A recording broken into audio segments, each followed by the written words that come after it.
এলো রমজানের।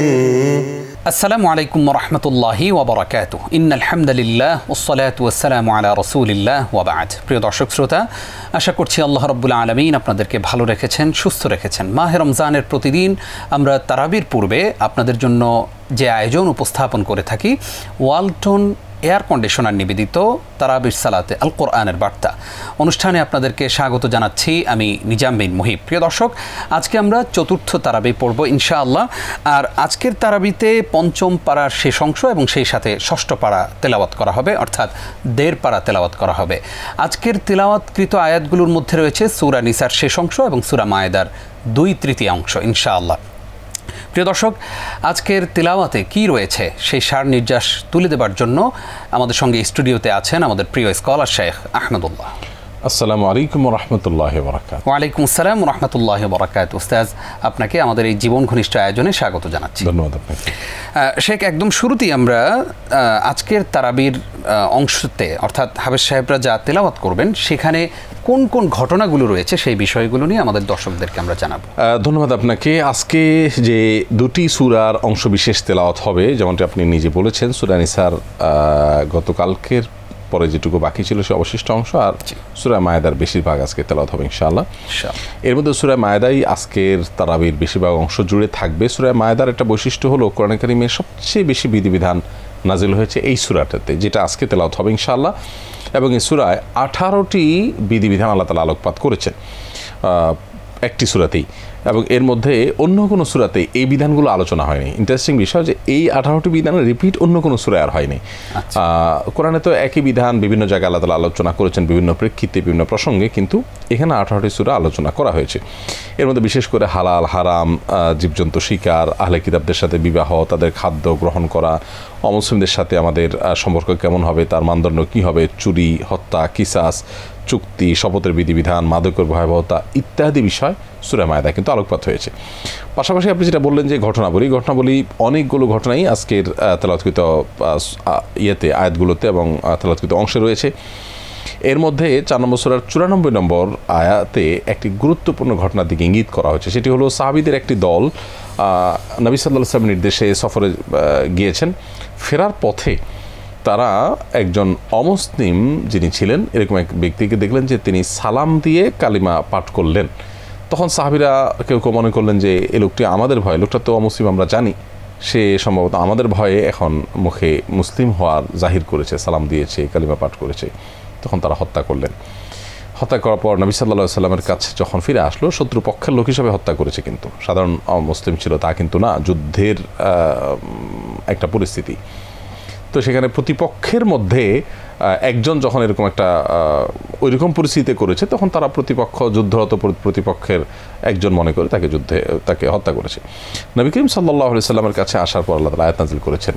আল্লাহ বলেছেন যে লা তাকুলু লিমান আলকা ইলাইকুমুস সালাম লাস্তা মুমিনা, যে ব্যক্তি তোমাদেরকে সালাম দিল তুমি মুমিন নও, এরকম কথা তোমরা বলে ফেলো না।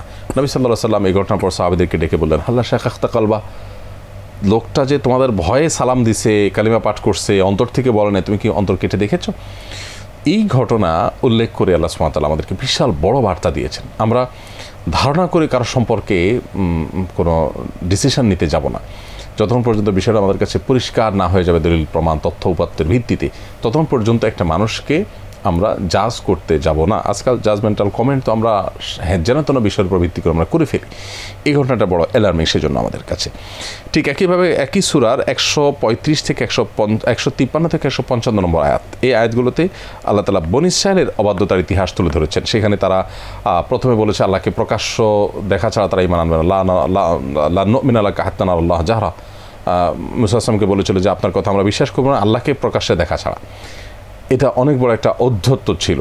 আল্লাহকে দেখার মতো সত্তা তুমি কে? আল্লাহর এই মহা সৃষ্টির তোমার দেখার মতো ক্ষমতা নেই, সেখানে এই সৃষ্টির জগতের স্রষ্টাকে তুমি দেখা ছাড়া বিশ্বাস করবে না।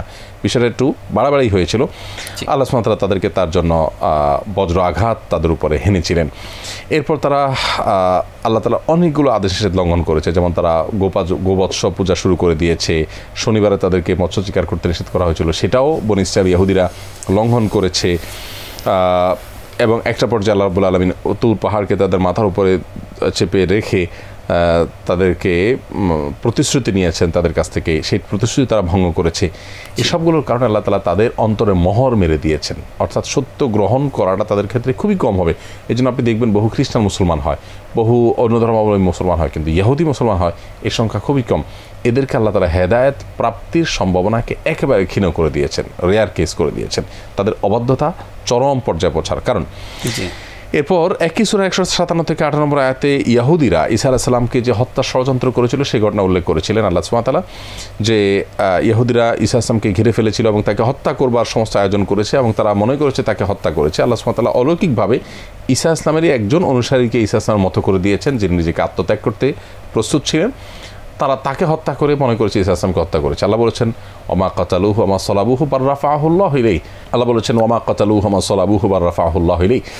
অর্থাৎ ইহুদিরা ঈসা আলাইহিস সালামকে আসলে হত্যাও করতে পারে নাই, তারা মনে করেছে শুলে চড়িয়েছে, সেটাও আসলে করতে পারে নাই, বরং আল্লাহ তাকে তুলে নিয়েছেন।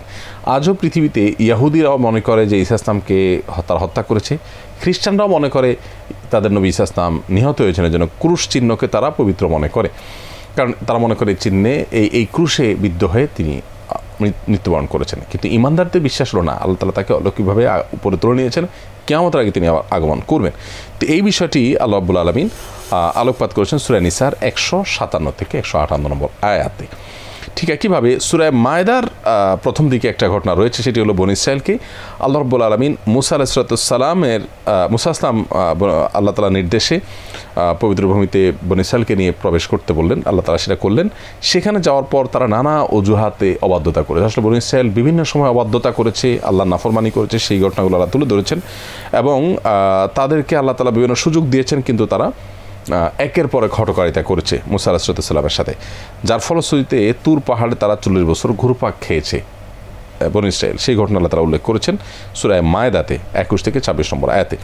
একই সূরা 27 থেকে 32 নম্বর আয়াত, মানে ঠিক পরের আয়াত থেকে নিয়ে টানা 32 নম্বর আয়াত পর্যন্ত, এখানে আল্লাহ রাব্বুল আলামিন আদম আলাইহিস সালামের ছেলে কাবিল যে তার ভাই হাবিলের প্রতি হিংসা বশবর্তী হয়ে তাকে হত্যা করেছে এবং তাকে হত্যা করার পর প্রথম মানুষের মৃত্যু, এটা কিভাবে সে তার লাশ লুকাবে কোনো উপায় পাচ্ছিল না, তখন দুটি কাক আল্লাহ তাআলা পাঠিয়ে দিলেন, একটা মৃত একটা জীবিত। মৃত কাককে জীবিত কাক মুখ দিয়ে মাটি সরিয়ে সেখানে রেখে আবার মাটি দিয়ে চাপা দিয়েছে, অর্থাৎ কবরস্থ করার যে দৃশ্য সেটা আল্লাহ তাআলা অবতরণ করিয়েছেন। এর মাধ্যমে কাবিল যে তার ভাই হাবিলকে হত্যা করেছে সে তাকে দাফন করেছে, কিন্তু কাবিল যে হত্যাকারী সেই ঘটনা আল্লাহ ফাঁস করেছেন। কিয়ামত পর্যন্ত মানুষ এটা শুনবে, আলোচনা করবে এবং জানবে। এতে করে সে হিংসা বশবর্তী হয়ে তার আপন ভাই হাবিলকে হত্যা করলেও তার পরিণতি, তার লাঞ্ছনা তার জন্য অবধারিত। ঠিক একইভাবে আল্লাহর অবাধ্যতায় গেলে লাঞ্ছনা মানুষের জীবনে আসতে বাধ্য, অবধারিত হয়। এই ঘটনার মধ্য দিয়ে সেটি কিন্তু প্রমাণ হলো। জি, আমরা ঘটনাগুলো জানলাম। আমরা প্রতিদিনই যখন তারাবি পড়তে যাই কোনো না কোনো ঘটনা জানি, এই আলোচনার মাধ্যমে উঠে আসে। আজকে আমাদের যে হাফেজ সাহেবরা তেলাওয়াত করবেন সেখানে কোনো আদেশ নিষেধ রয়েছে কিনা? প্রত্যেকটা তারাবিতে আলহামদুলিল্লাহ অনেক আদেশ নিষেধ আছে। আল্লাহ তাআলা পুরো কোরআন জুড়েই প্রত্যেকটা পাড়াতেই এবং বড় বড় সূরাগুলোর প্রত্যেকটা সূরাতেই প্রচুর পরিমাণে আদেশ নিষেধ রেখেছেন। সকল অবস্থা সর্ব অবস্থা আল্লাহ তাআলাকে স্মরণ করতে নির্দেশ করা হয়েছে। আমরা যেখানে থাকি না কেন আল্লাহকে যেন স্মরণ করি এবং সালাত আদায় করার নির্দেশ করা হয়েছে। সালাত ফরজ, বারবার কোরআনে সালাতের নির্দেশ রয়েছে। আল্লাহর কাছে ক্ষমা প্রার্থনার নির্দেশ রয়েছে। রমজান মাস ক্ষমা প্রার্থনার মাস, বারবার আল্লাহর কাছে নিজের গুনাহের কথা স্মরণ করে উল্লেখ করে ক্ষমা চাওয়া। আল্লাহকে ভয় করতে বলা হয়েছে, এটাও ধারাবাহিক অনেকগুলো তারাবিতে আমরা শুনেছি আল্লাহকে ভয় করার নির্দেশ করা হয়েছে, কারণ আল্লাহর ভীতি এটাই মানুষকে মূলত সঞ্চালিত করবে সত্যের পথে, সুন্দরের পথে। ইনসাফ প্রতিষ্ঠায় অবিচল থাকতে এবং সত্য সাক্ষ্য দিতে নির্দেশ করা হয়েছে। আমরা সবসময় যা ন্যায় বিচার করি, আপনি যখন ভোট দিতে যাবেন তখন আপনি উপযুক্ত ব্যক্তিকে দিচ্ছেন কিনা, এটা ন্যায় বিচারের প্রশ্ন। কিন্তু ঠিক একইভাবে সব ক্ষেত্রেই আল্লাহ এবং তার রাসূল, ফেরেশতাগণ, আসমানি কিতাব, পূর্ববর্তী নবী রাসূলগণ সবার প্রতি বিশ্বাস রাখাটাকে ইমানের মূল যে স্তম্ভ, সেটা আল্লাহ তাআলা উল্লেখ করেছেন সূরা নিসার 136 নম্বর আয়াতে, যে আমাদের নির্দেশ হলো আল্লাহ তাআলার পক্ষ থেকে যে আমরা ঈমান আনবো আল্লাহর প্রতি, সমস্ত নবী রাসূলগণের প্রতি, ফেরেশতাগণের প্রতি, আসমানি কিতাবসমূহের প্রতি, পূর্ববর্তী নবী রাসূলগণের প্রতি এবং আখিরাতের আমাদের রাসূলের প্রতি বিশেষভাবে, আর পূর্ববর্তী নবী রাসূলগণের প্রতি এবং আখিরাতের প্রতি। তাহলে এই বিষয়গুলো থাকবে। পাশাপাশি তাকদীরের বিষয়টা তো আছেই, সেটা এই আয়াতে উল্লেখ নেই। তাহলে ঈমানের মৌলিক বিষয়গুলোর প্রতি ঈমান আনতে বলা হয়েছে। অঙ্গীকার এবং চুক্তি পরিপূর্ণ করতে বলা হয়েছে। কল্যাণ এবং তাকওয়ার কাজে পরস্পরকে সহায়তা করতে বলা হয়েছে। নির্দেশ দেওয়া হয়েছে পশু জবাইয়ের সময় যেন আল্লাহর নাম নিয়ে জবাই করা হয়। আল্লাহর নিয়ামতের কথা স্মরণ করার নির্দেশ রয়েছে। সুবিচার ইনসাফ করার নির্দেশ রয়েছে। আল্লাহর উপর ভরসা করার নির্দেশ রয়েছে। ইমানদার যে কোনো অবস্থাতে আল্লাহর ভরসা করবে, সৎকর্মের মাধ্যমে আল্লাহর নৈকট্য অন্বেষণ করার নির্দেশ রয়েছে, আল্লাহর রাস্তায় জিহাদ করার নির্দেশ রয়েছে, ভালো কাজে প্রতিযোগিতায় অবতীর্ণ হওয়ার নির্দেশ রয়েছে, আল্লাহর বিধান অনুযায়ী বিচার ও শাসন কার্য পরিচালনা করা এবং আল্লাহর বাণী অন্যের কাছে পৌঁছে দেওয়া, যা জানলাম অন্য কারো কাছে পৌঁছে দেওয়ার নির্দেশ রয়েছে। শেখ, আমরা নিষেধগুলো জানবো ইনশাআল্লাহ ছোট্ট একটি বিরতি। প্রিয় দর্শক, আপনারা দেখছেন ওয়ালটন এয়ার কন্ডিশনার নিবেদিত তারাবির সালাতে আল কোরআনের বার্তা অনুষ্ঠানের এই পর্যায়ে ছোট্ট একটি বিরতি নিচ্ছি, আমাদের সঙ্গেই থাকুন। প্রিয় দর্শক, আপনাদেরকে আরও একবার স্বাগত জানিয়ে শুরু করছি ওয়ালটন এয়ার কন্ডিশনার নিবেদিত তারাবির সালাতে আল কোরআনের বার্তা। তারাবির সালাত শুরু হওয়ার পূর্বে এই আলোচনা আমাকে আপনাকে শানিত করে, আমাদের জ্ঞান ভাণ্ডারকে সমৃদ্ধ করে। আজকে আমরা আদেশ, নিষেধ এবং ঘটনাগুলো শুনছিলাম। এই মুহূর্তে আমরা নিষেধগুলো শুনবো শেখ আহমদুল্লাহ আপনার কাছ থেকে। ধন্যবাদ আপনাকে। আজকে তারাবিতে যে কোরআন কারীমের অংশ তেলাওয়াত করা হবে ইনশাআল্লাহ, সেখানে যে নিষেধাজ্ঞাগুলো রয়েছে এর মধ্যে কাফিরদেরকে, নিজের ইমানদারদেরকে বাদ দিয়ে ইমানদারদের এগেনিস্টে কাফেরদের পক্ষাবলম্বন করা, তাদেরকে সেভাবে বন্ধু হিসাবে গ্রহণ করতে নিষেধ করা হয়েছে। সাধারণ বন্ধু হতে নিষেধাজ্ঞা নেই। খেয়ানতকারীদের পক্ষাবলম্বন করতে আল্লাহ তাআলা আমাদেরকে নিষেধ করেছেন যে আমরা যারা আমানতের খেয়ানত করে, যাদের কাছে আমানতের কোনো মূল্য নেই, সেরকম খারাপ মানুষ যেন আমার বন্ধু না হয়। ইনসাফ করার সময় আমরা যেন আমাদের ইচ্ছা এবং অভিরুচির অনুসরণ না করি, অর্থাৎ আমার মনে হইল তাই আমি এটা করলাম, আমার কাছে ভালো লাগলো তাই এটা ফয়সালা দিলাম না, যেটা সত্য আমি সেটা ফয়সালা করবো, সেটা যার পক্ষে যাক বা বিপক্ষে যাক। এরকম অবস্থায় পশু শিকার করতে আল্লাহ নিষেধ করেছেন, পাপ এবং সীমা লঙ্ঘনের কাজে পরস্পরকে সহায়তা করতে নিষেধ করেছেন। তারপরে তার মানে কোনো খারাপ কাজ কেউ করবে, কোনো অন্যায় কাজ কেউ করবে, আমি সেখানে সহযোগীর ভূমিকা থাকতে পারি না, তার সাথে আমি শেয়ার হতে পারি না। এরকম অবস্থায় পশু শিকার করতে নিষেধ করা হয়েছে। শত্রুর সাথেও বেইনসাফি করতে নিষেধ করা হয়েছে, গুরুত্বপূর্ণ একটা নির্দেশ। আমরা জুলুম কারোর প্রতি করবো না, ন্যায় বিচার বাইরে যাব না, এমনকি আমার শত্রু হলেও চান্সে তার বিরুদ্ধে আমি একটা খারাপ কথা বলে দিব বা একটা কথাকে বাড়িয়ে বলে দিব না, এটা হতে পারে না। এবং আল্লাহর উপর মানুষকে প্রাধান্য দেওয়া, এটা নিষেধ করা হয়েছে। তুচ্ছ মূল্যে আল্লাহর আয়াতকে বিক্রি করতে নিষেধ করা হয়েছে। তুচ্ছ মূল্যে বিক্রি করা বলতে কোনো কিছু, গোটা দুনিয়াটাই তুচ্ছ আল্লাহর কাছে। অতএব আল্লাহর আয়াত এবং বিধান, দ্বীনের কোনো কথাকে আমি পরিবর্তন করে দিলাম শুধুমাত্র একটু স্বার্থের কারণে, এটা নিষেধ করেছেন আল্লাহ তাআলা।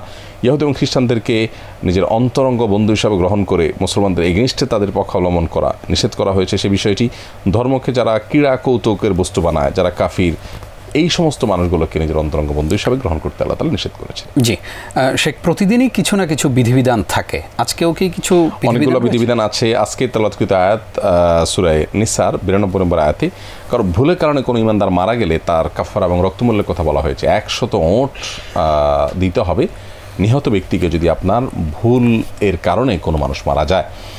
গুরুত্বপূর্ণ একটা বিষয়। এবং কসরের সালাত এবং যুদ্ধাবস্থা সালাতুল খৌফের বিধান এসেছে। আমরা যখন সফরে চলে যাব তখন জোহর, আসর, এশা এই নামাজগুলো কসর করার সুযোগ আছে, সে বিধান বর্ণিত হয়েছে।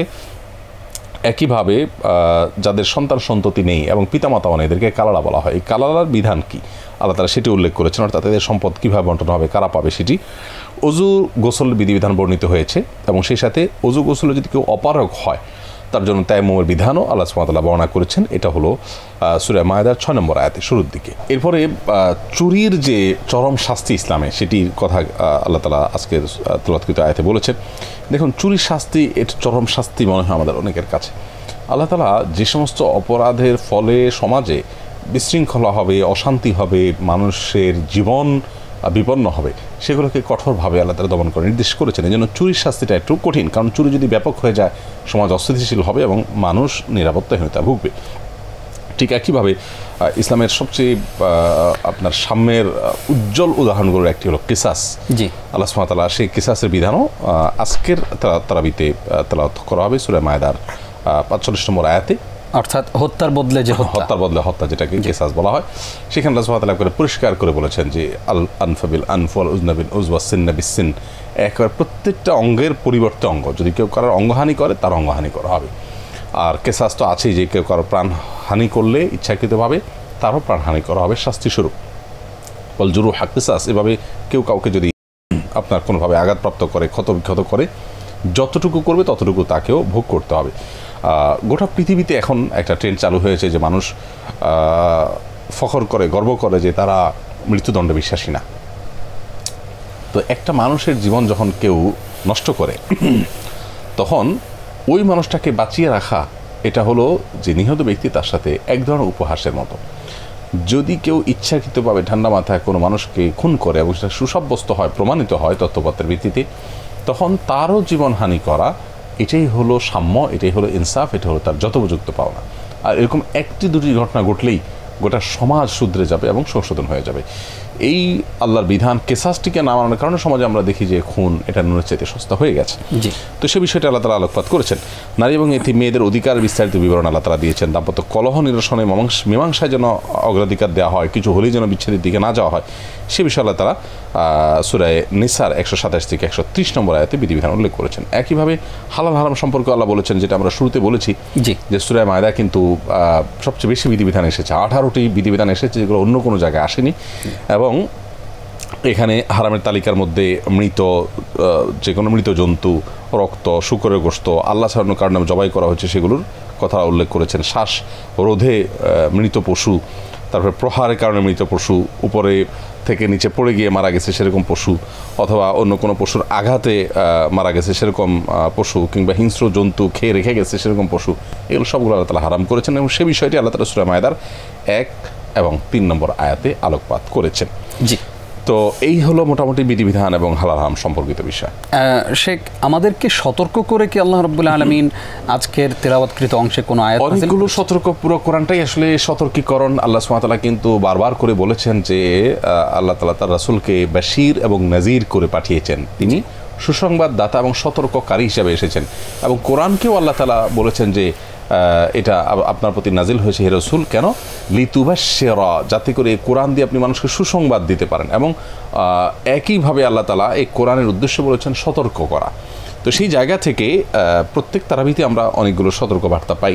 আজকে যে সতর্কবার্তাগুলো আমরা পাই তার মধ্যে থেকে একটা হলো সূরা নিসার 116 নম্বর আয়াতে শিরকের ব্যাপারে আমাদেরকে সতর্ক করা হয়েছে। কারণ এখানে আল্লাহর অংশীদারিত্ব যারা সাব্যস্ত করবে সেটা যে সবচেয়ে বড় অপরাধ, এবং এইটা নিয়ে মারা গেলে যে তার ক্ষমা নেই সে বিষয়ে আল্লাহ তাআলা আলোকপাত করছেন। এবং যে ব্যক্তি আল্লাহর সঙ্গে শিরক করে তার জন্য আল্লাহ তাআলা জান্নাতকে হারাম করে দিয়েছেন। আল্লাহ বলেছেন ওয়া মান ইউশরিক বিল্লাহ ফাকাদ হারামাল্লাহু আলাইহিল জান্নাহ, যে ব্যক্তি আল্লাহর সাথে শিরক লিপ্ত হবে তার জন্য আল্লাহ তাআলা জান্নাতকে হারাম করে দিবেন। সেটি সূরা মায়দার 72 নম্বর আয়াতে আলোকপাত করেছেন। এটি একটি সতর্কীকরণ।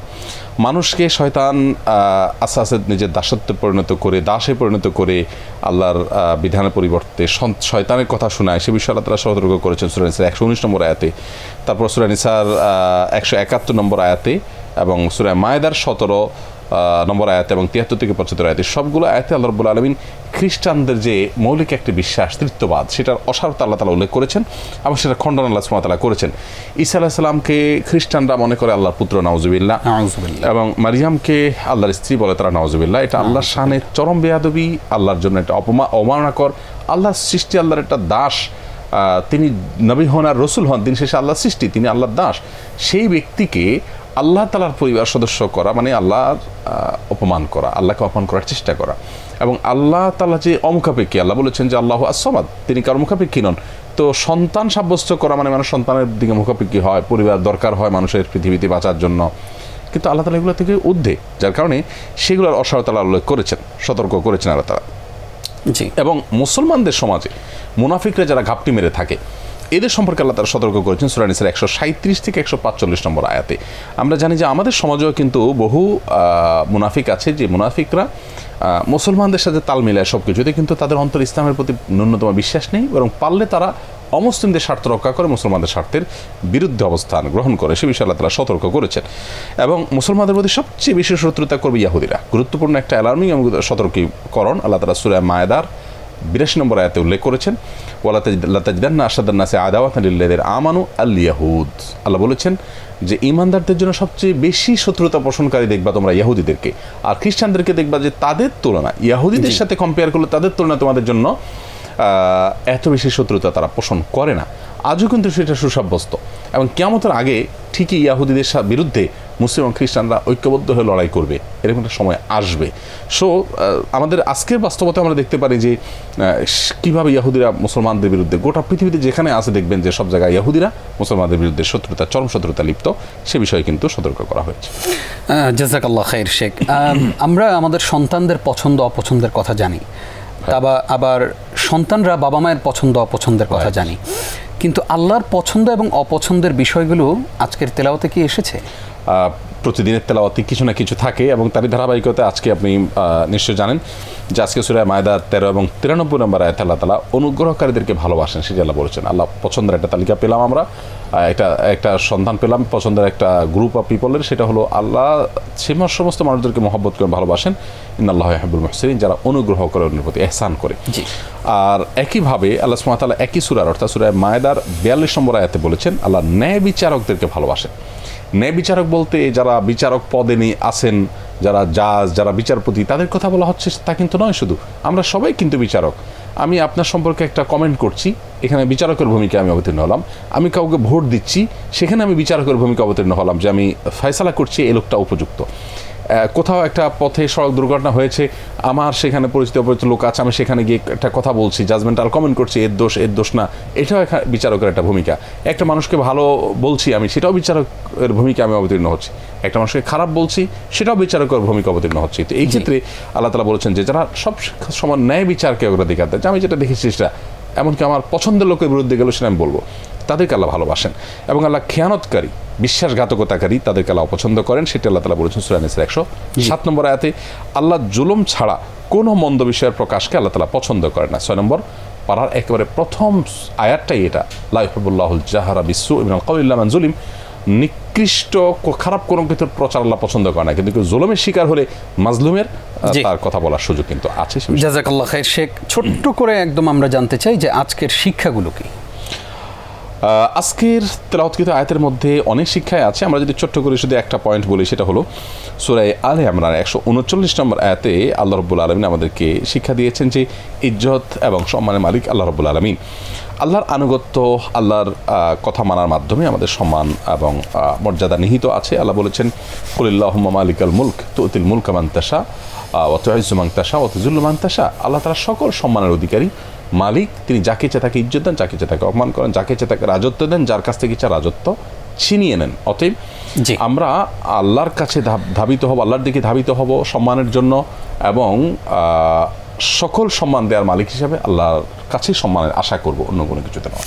জাযাকাল্লাহ খাইর শেখ, তারাবির পূর্বে এমন একটি আয়োজনে আপনি আমাদেরকে সময় দিয়েছেন, সেই জন্য আপনাকে ধন্যবাদ জানাচ্ছি। ধন্যবাদ। প্রিয় দর্শক, এতক্ষণ যারা আমাদের সঙ্গে ছিলেন আপনাদেরকেও ধন্যবাদ জানিয়ে শেষ করছি আজকের আয়োজন। আপনারা এতক্ষণ দেখছিলেন ওয়ালটন এয়ার কন্ডিশনার নিবেদিত তারাবির সালাতে আল কোরআনের বার্তা। আগামী পর্ব দেখবেন, সেই পর্যন্ত আল্লাহ তাআলা আপনাদেরকে ভালো রাখুন, সুস্থ রাখুন। আসসালামু আলাইকুম ওয়া রাহমাতুল্লাহি ওয়া বারাকাতুহু।